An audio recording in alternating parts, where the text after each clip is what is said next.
ಇತ್ತೀಚಿನ ಸಂಚಿಕೆಗಳನ್ನು ಜಾಹೀರಾತಿನ ಕಿರಿಕಿರಿ ಇಲ್ಲದೆ ನೋಡಿ. ಭಾರತ ರತ್ನ ಡಾಕ್ಟರ್ ಭೀಮರಾವ್ ಅಂಬೇಡ್ಕರ್ ಅವರಿಗೆ ಕೋಟಿ ಕೋಟಿ ನಮನ. ಇವರ ಜೀವನವನ್ನು ಆಧರಿಸಿ ಈ ಧಾರಾವಾಹಿಯನ್ನು ನಿರ್ಮಿಸಲಾಗಿದೆ. ರಾಷ್ಟ್ರಕ್ಕೆ, ರಾಷ್ಟ್ರದ ಜನರಿಗೆ ಅಂಬೇಡ್ಕರರ ಕೊಡುಗೆ ಅಪಾರ. ಹಲವಾರು ಅಧಿಕೃತ ಪುಸ್ತಕಗಳನ್ನು ಆಧರಿಸಿ ಈ ಕಥೆಯನ್ನು ತಮ್ಮ ಮುಂದೆ ಇಡಲಾಗಿದೆ. ಈ ಧಾರಾವಾಹಿಯನ್ನು ವಾಹಿನಿಯು ನಿಷ್ಠೆಯಿಂದ ನಿರ್ಮಿಸಿದ್ದು, ಬಾಬಾ ಸಾಹೇಬರ ಜೀವನ ಮತ್ತು ಸವೆಸಿದ ಹಾದಿ ಪ್ರತಿಯೊಬ್ಬರಿಗೂ ಸ್ಫೂರ್ತಿ ನೀಡುತ್ತದೆ ಎಂಬುದನ್ನು ವಾಹಿನಿಯು ಬಲವಾಗಿ ನಂಬಿದೆ.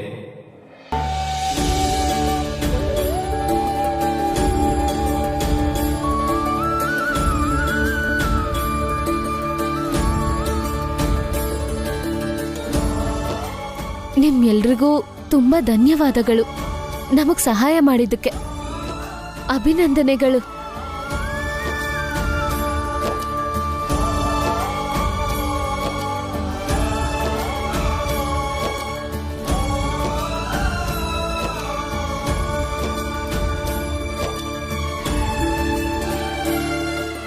ಗೋಪಾಲಕೃಷ್ಣ ಗೋಖಲೆ ಸರ್, ನಿಮ್ಮನ್ನ ಭೇಟಿ ಮಾಡೋ ಭಾಗ್ಯ ನನಗಿನ್ನೂ ಸಿಕ್ಕಿಲ್ಲ. ಆದ್ರೆ ನಿಮ್ಮ ಉಪಕಾರನ ನಾನು ಯಾವತ್ತೂ ಮರೆಯಲ್ಲ.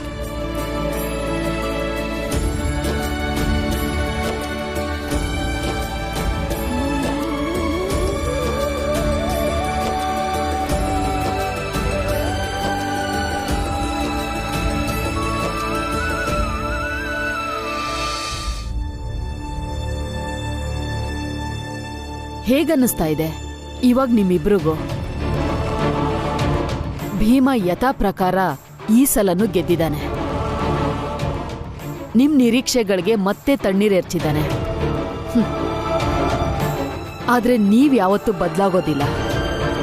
ಇದ್ಯಾವುದು ನಿಮ್ಗೆ ಅರ್ಥನೂ ಆಗೋದಿಲ್ಲ. ಹೋಗ್ಲಿ ಬಿಡಿ, ನಮ್ಗೆ ಇದೆಲ್ಲ ಬೇಕಾಗೂ ಇಲ್ಲ. ನಮ್ಗೀಗ ಸಂತೋಷ ಆಗಿರೋದು ಭೀಮನ್ ಶ್ರಮದಿಂದ ಈ ಜನಗಳು ವಿದೇಶಕ್ಕೆ ಕೂಲಿ ಹೋಗೋದ್ರಿಂದ ತಪ್ಪಿಸ್ಕೊಂಡಿದ್ದಾರೆ.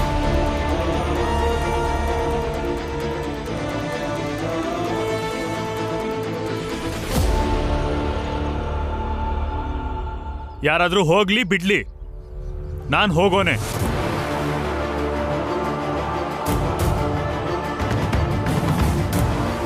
ಜೋಶಿ ಅವರೇ, ಪ್ರಚಂಡ ಮೂರ್ತಿಗಳೇ, ನಾನು ನನ್ನ ಹೆಂಡತಿ ಬರ್ತೀವಿ. ನಮ್ಮನ್ನ ಕರ್ಕೊಂಡು ಹೋಗಿ. ಬಾಲ, ನಿನಗೆ ಯಾಕೆ ಈ ವಿಷಯ ಅರ್ಥ ಆಗ್ತಾ ಇಲ್ಲ? ಒಟ್ಟಾರದವ್ರಿಗೆ ಗಂಭೀರತೆ ಅರ್ಥ ಆಗಿದೆ. ಗಿರ್ಮಿಟಿಯ ಕಾರ್ಮಿಕರಾಗಿ ಹೋಗೋದು ಒಂಥರ ಜೀತಕ್ಕೆ ಹೋದಾಗೆ. ಹೀಗಿದ್ದಾಗ್ಲೂ ವಿದೇಶಕ್ಕೆ ಕೂಲಿ ಮಾಡಕ್ ಹೋಗ್ತೀಯ ಒಂದು ಒಪ್ಪಂದದ ಮೇಲೆ. ಯಾಕೆ? ನಾನು ಮತ್ತೆ ಭೀಮಾ ಇದರ ವಿರುದ್ಧ ಇದ್ದೀವಿ ಅಂತನಾ? ಅದಕ್ಕೆನಾ? ಹೊರಗ್ನವರು ಭೀಮನ್ನ ನನ್ನನ್ನ ತುಂಬಾ ಕೆಟ್ಟದಾಗಿ ನೋಡ್ತಾರೆ, ಅದನ್ನ ಸಹಿಸ್ಕೋಬಹುದು. ಆದ್ರೆ ನೀನು? ಹೌದು, ನಾನೂನು. ಹೇಗಿದ್ರು ನಿಮ್ ದೃಷ್ಟಿಲಿ ನಾನು ಹೊರಗ್ನೋನೆ ತಾನೆ. ಆದ್ರೆ ಅಪ್ಪ, ನನಗೆಲ್ಲ ವಿಷಯನೂ ಅರ್ಥ ಆಗುತ್ತೆ. ಈಗ ತಾನೇ ಇವರು ಹೇಳಿದ್ರಲ್ಲ, ಹೋಗಕ್ಕೆ ಒಪ್ಪಿಗೆ ಇಲ್ದಿರೋರು ಬೇಕಾದ್ರೆ ಕೇಸ್ ಹಾಕ್ಬೋದು ಅಂತ. ಆದ್ರೆ ನಾನು ಹೋಗಕ್ ಸಿದ್ಧ ಇದ್ದೀನಿ. ನನ್ನ ವಿರುದ್ಧ ಕೇಸ್ ಹಾಕೋದಕ್ಕೆ ಯಾವ ಹಕ್ಕು ಇಲ್ಲ ಅಲ್ವಾ? ಈ ಕಾನೂನಿನ ಅಡಿಲೇ ನನಗೂ ನನ್ನ ಹೆಂಡತಿಗೂ ವಿದೇಶಕ್ಕೆ ಹೋಗೋ ಹಕ್ಕಿದೆ.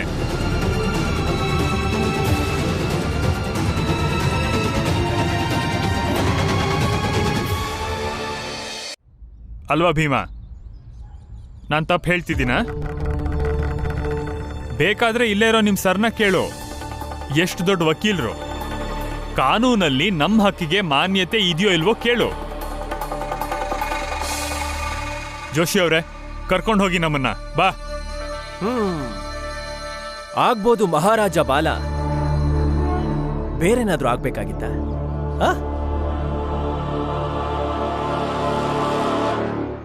ಮೂರ್ಖ, ಸುಮ್ನೆ ನಿಂತ್ಕೊಂಡಿದ್ರೆ ಸರಿ. ಸುಮ್ನೆ ರಂಪ ರಾಧಂತ ಮಾಡ್ತಿದ್ದೀರ ನೀವುಗಳು. ಅರೆ, ನೀವ್ ಉದ್ಧಾರ ಆಗಲ್ಲ. ನೀವ್ ಯಾವತ್ತೂ ಉದ್ಧಾರ ಆಗಲ್ಲ. ಉದ್ಧಾರ ಆಗೋದಕ್ಕೆ ಧೈರ್ಯವಾಗಿ ಹೆಜ್ಜೆ ಇಡ್ಬೇಕಾಗತ್ತೆ. ಯಾವುದೇ ಕಾರಣಕ್ಕೂ ಏನಕ್ಕೂ ಹೆದರ್ಕೋಬಾರ್ದು. ಆದ್ರೆ ನೀವು ಹೇಡಿಗಳು, ಹೆದರ್ಕೊಂಡು ಸಾಯ್ತೀರಾ ನೀವುಗಳು.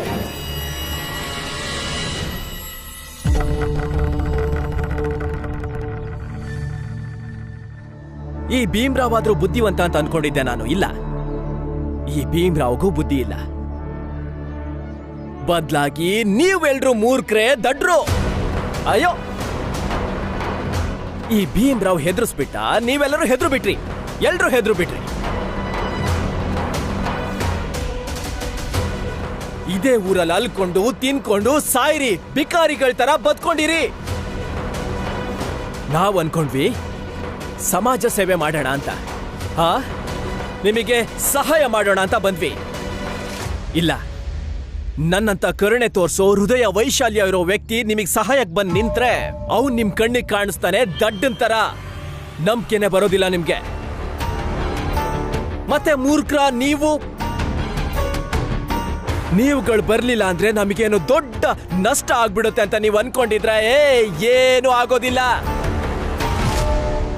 ನಾವು 10 ಅಲ್ಲ 50 ಅಲ್ಲ 100 ಜನನ್ ಬೇಕಾದ್ರೂ ಕರ್ಕೊಂಡು ಹೋಗ್ಬೋದು, ಕರ್ಕೊಂಡು ಹೋಗ್ತೀವಿ ಕೂಡ.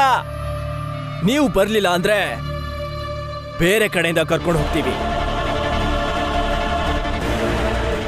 ಅಲ್ಲಿ ನಮ್ಮನ್ನು ಇದರಿಂದ ತಡೆಯೋದಕ್ಕೆ ಯಾವ ಭೀಮ್ರಾವ್ ಕೂಡ ಇರೋದಿಲ್ಲ.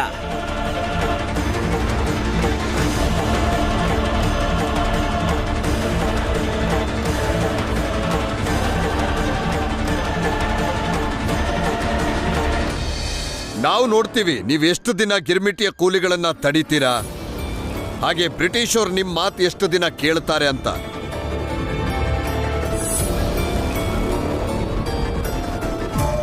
ಮತ್ತೆ ನೀವುಗಳು ಅನುಭವಿಸ್ತೀರಾ. ನಡೀರಿ. ಪ್ರಚಂಡ ಮೂರ್ತಿಗಳೇ, ಹಾಗೆ ಜೋಶಿಯವರೇ ನಿಂತ್ಕೊಳ್ಳಿ. ನೀವಿಬ್ರು ಹೇಳ್ತಿದ್ರಲ್ಲ, ನಾವು ಎಷ್ಟ್ ಜನ ಕೂಲಿಯವ್ರನ್ನ ಬೇಕಾದ್ರೂ ಕರ್ಕೊಂಡ್ ಬರ್ತೀವಿ, ಅವರು ಗಿರ್ಮಿಟಿಯ ಕೂಲಿಗಳಾಗಿ ಖುಷಿಯಾಗಿದ್ದಾರೆ, ಅವ್ರ ಜೀವನ ಉದ್ಧಾರ ಆಗಿದೆ ಅಂತ. ಎಲ್ಲ ಅವರು ಯಾವಾಗ ಕರ್ಕೊಂಡ್ ಬರ್ತೀರಾ? ನಾವೆಲ್ಲ ಯಾವಾಗ ಅವ್ರ ಮಾತನ್ನ ಕೇಳೋದು?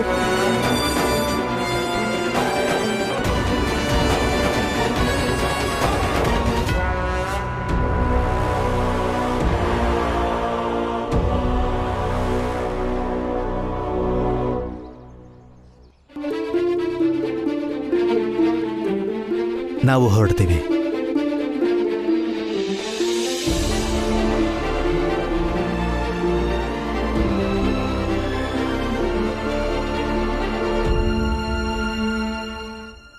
ನಡಿ ಇಲ್ಲಿಂದ.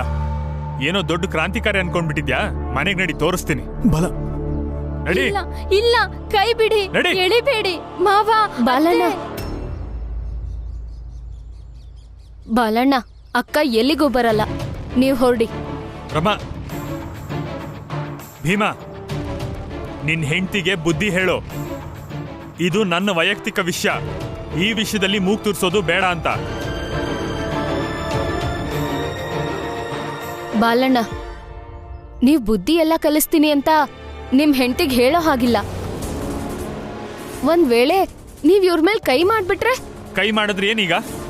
ನೀನ್ ಯಾರು ನಮ್ಮಿಬ್ಬರ ಮಧ್ಯೆ ಮಾತಾಡಕ್ಕೆ? ನನ್ನ ಹೆಂಡತಿ ಅವಳು, ನಾನು ಏನ್ ಬೇಕಾದ್ರೂ ಮಾಡ್ತೀನಿ. ಇಲ್ಲ ಬಾಲಣ್ಣ, ಯಾವುದೇ ಗಂಡಿಗೂ ಇನ್ನೊಂದು ಹೆಣ್ಣಿನ ಮೇಲೆ ಅಧಿಕಾರ ಚಲಾಯಿಸೋ ಅಂತ ಹಕ್ಕಿಲ್ಲ. ಅವನಾಕೆ ಗಂಡ ಆಗಿದ್ರು ಅಷ್ಟೇ.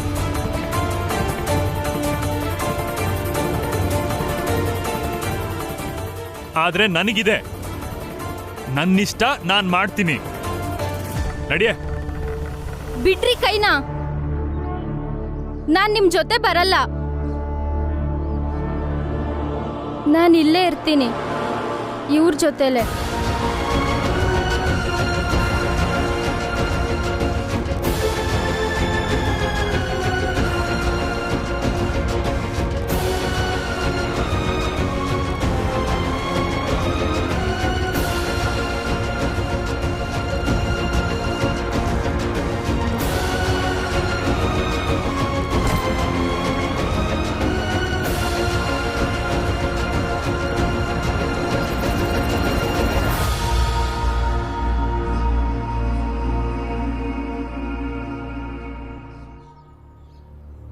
ನಮಸ್ತೆ ಗೋಖಲೆ ಸಾಹೇಬ್ರೆ.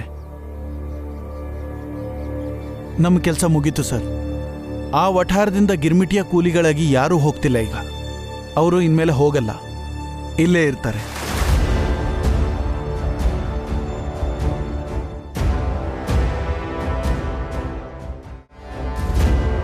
ಕೂತ್ಕೊಳ್ಳಿ.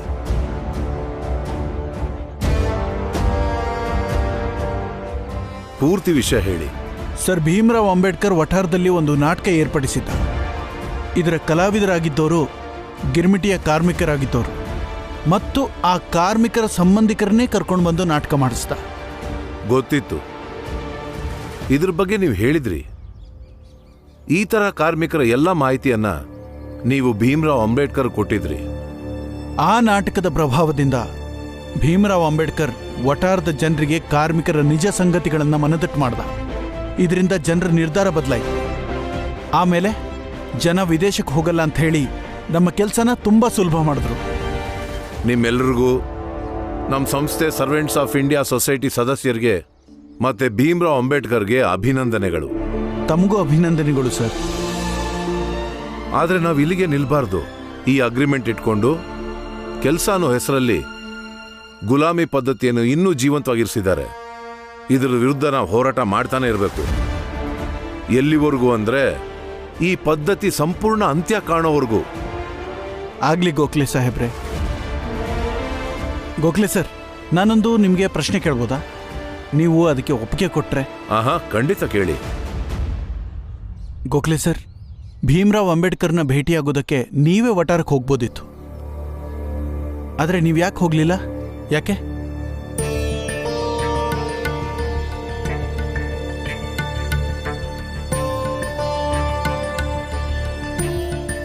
ಯಾಕೆ ಅಂದ್ರೆ ನಾನು ಆ ವಠಾರದ ಜನರಿಗೆ ಒಂದು ವಿಷಯ ಮನದಟ್ಟು ಮಾಡಬೇಕಿತ್ತು. ಯಾವ ವ್ಯಕ್ತಿನೂ ದೊಡ್ಡವನಲ್ಲ, ಆದರೆ ಯಾವಾಗಲೂ ಸಂಸ್ಥೆನೇ ದೊಡ್ಡದು. ನಾನಲ್ಲಿಗೆ ಹೋಗಿದ್ದಿದ್ರೆ ಎಲ್ರಿಗೂ ಬಹುಶಃ ಹೀಗನ್ಸ್ತಿತ್ತೇನೋ, ಗೋಖಲೆ ಅವ್ರ ಸಹಾಯದಿಂದ ಯಾರೂ ಗಿರ್ಮಿಟಿಯ ಕೂಲಿಗಳಾಗ್ಲಿಲ್ಲ ಅಂತ. ನೀವಲ್ಲಿಗೆ ಹೋಗಿದ್ರಿಂದ ನಮ್ಮ ಸಂಸ್ಥೆ ದ ಸರ್ವೆಂಟ್ಸ್ ಆಫ್ ಇಂಡಿಯಾ ಸೊಸೈಟಿಯಿಂದ ಗೆಲುವು ಸಿಕ್ತು ಅಂತ. ಇದು ನಮಗ್ ಬೇಕಾಗಿತ್ತು ಕೂಡ. ಬರ್ದಿಟ್ಕೊಳ್ಳಿ, ಇಂಥ ಸಂಸ್ಥೆಗಳು ನಮ್ಮ ದೇಶದಲ್ಲಿ ಬಲಿಷ್ಠ ಆದಾಗ ಆವತ್ತು ಬ್ರಿಟಿಷರು ನಮ್ಮ ದೇಶ ಬಿಟ್ಟು ಹೋಗ್ಬೇಕಾಗುತ್ತೆ. ಅದು ಶಾಶ್ವತವಾಗಿ. ಅದು ಸಾಧ್ಯವಾಗುತ್ತೆ ಗೋಖಲೆ ಸರ್.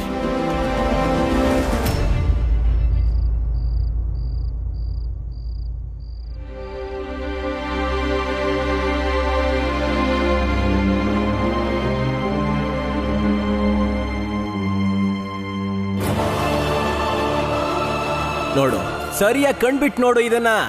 ಇದು ಕಾನೂನಿನ ವೃತ್ತ. ಈ ವೃತ್ತನ ದಾಟೋದು ಕಾನೂನಿಗೆ ಮಾಡೋ ಅವಮಾನ. ಇದನ್ ಮೀರಿನೂ ಬರ್ತೀನಿ ಅಂದ್ರೆ ಮೀರ್ಬೋದು.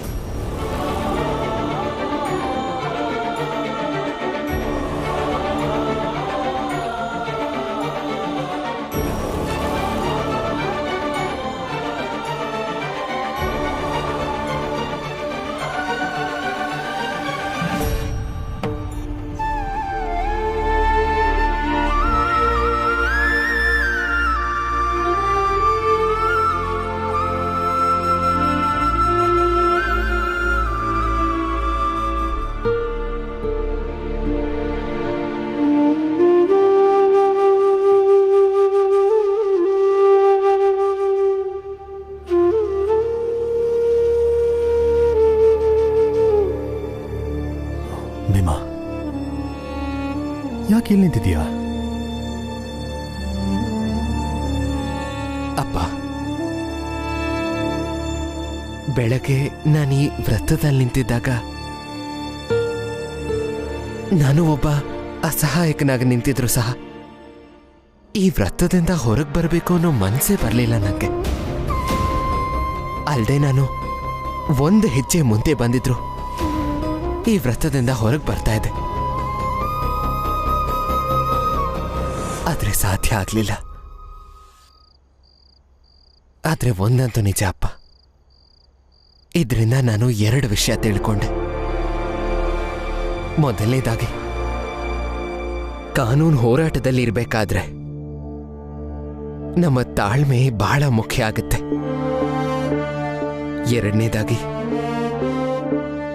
ಕಾನೂನು ವೃತ್ತದಲ್ಲಿ ನಿಂತಿರೋ ವ್ಯಕ್ತಿ ಬಹಳ ಸಹಜವಾಗಿರ್ತಾನೆ. ಹೌದು, ಸ್ವಲ್ಪ ಹೊತ್ತು ಈ ವ್ರತದಲ್ಲಿ ನಿಂತಾದ್ಮೇಲೆ ನನ್ನ ಅಸಹಾಯಕತೆ ನಿಶ್ಚಿಂತೆಯಾಗಿ ಪರಿವರ್ತನೆ ಆಯಿತು. ಆ ಸಮಯದಲ್ಲಿ ಸುತ್ತಮುತ್ತ ಸಾಕಷ್ಟು ಗಲಾಟೆ ನಡೀತಿತ್ತು. ಆದ್ರೆ ನಾನು ವೃತ್ತದ ಒಳಗೆ ನಿಶ್ಚಿಂತನಾಗಿ ನಿಂತಿದ್ದೆ. ಏನು ಮಾಡಕ್ಕಾಗದೇ ಇರೋ ಅಸಹಾಯಕತೆ ಕಾಡ್ತಿತ್ತು. ಆದ್ರೆ ಅದ್ರ ಹೊರತಾಗಿ ನನ್ನಲ್ಲಿ ಧೈರ್ಯ ತುಂಬಿತ್ತು. ನಾನು ಈ ಕಾನೂನ್ ಮೇಲೆ ಸಂಪೂರ್ಣ ವಿಶ್ವಾಸ ಇಟ್ಟಿದ್ದೀನಿ ಅಂದಮೇಲೆ ನನ್ನನ್ನ ಈ ಕಾನೂನು ಕಾಪಾಡುತ್ತೆ ಅನ್ನೋ ಒಂದು ವಿಶ್ವಾಸ ನನ್ನಲ್ಲಿ ಮೂಡಿತ್ತು. ನಿಜವಾಗ್ಲೂ ನನಗೆ ಬಹಳ ದೊಡ್ಡದಾದಂಥ ಅನುಭವ ಇದು ಅಪ್ಪ.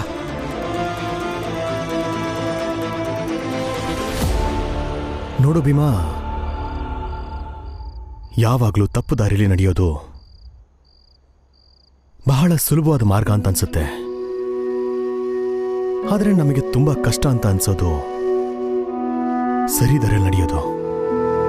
ನಮಗೆ ಎಷ್ಟೇ ಕಷ್ಟ ಎದುರಾದ್ರೂ ನಾವು ನಡೀತಾನೆ ಇರಬೇಕು. ನಾನು ಹೇಳೋ ಮಾತನ್ನ ನೆನಪಲ್ಲಿಟ್ಕೋ ಭೀಮಾ. ಈ ಜಗತ್ನಲ್ಲಿ ಎಷ್ಟೇ ಕೆಟ್ಟೋರು ಇರ್ಬೋದು, ದುಷ್ಟರಿರ್ಬೋದು, ಆದ್ರೆ ಈ ಜಗತ್ತು ನಡೀತಾ ಇರೋದೇ ನಂಬಿಕೆ ಮೇಲೆ, ಕಾನೂನ್ ಮೇಲೆ.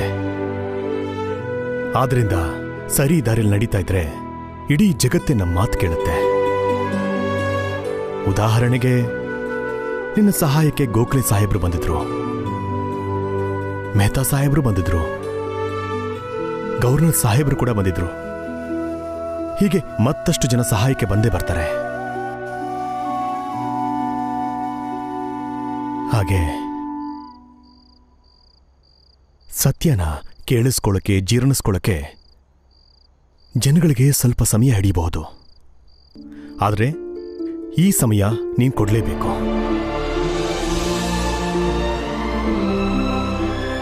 ಖಂಡಿತಪ್ಪ. ಸತ್ಯ